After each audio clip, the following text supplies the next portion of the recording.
ইসলামী বিপ্লবের জন্য, শহীদি ঈদগাহে শাহাদাতের জন্য কারা কারা যাবা, কারা কারা যাবা?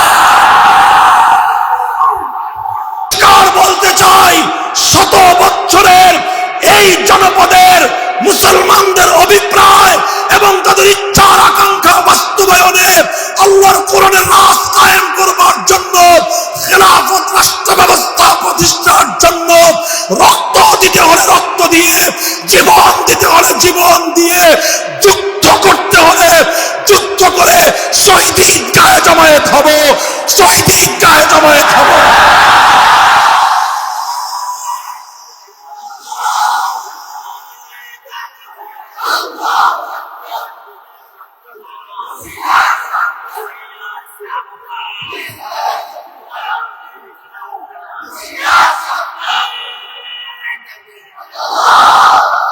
এই শত বছরের পূর্বপুরুষদের আকাঙ্ক্ষা, মুসলমানের আজন্ম লালিত স্বপ্ন, আল্লাহর জমিনে আল্লাহর দ্বীনের বিজয় দেখতে চাও, আল্লাহর দ্বীনের বিজয় দেখতে চাও।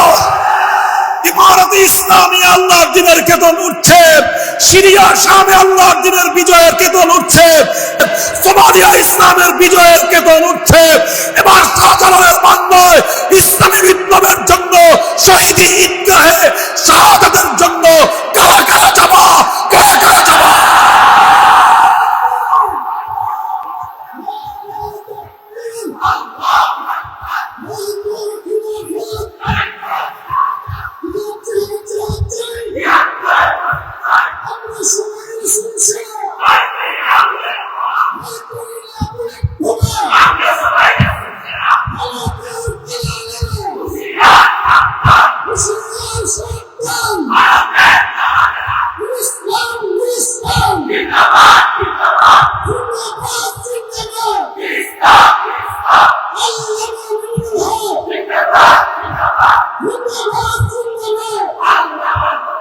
ইনশাআল্লাহ আগামীর বাংলাদেশ হবে ইসলামের বাংলাদেশ, আগামীর বাংলাদেশ হবে খেলাফতের বাংলাদেশ।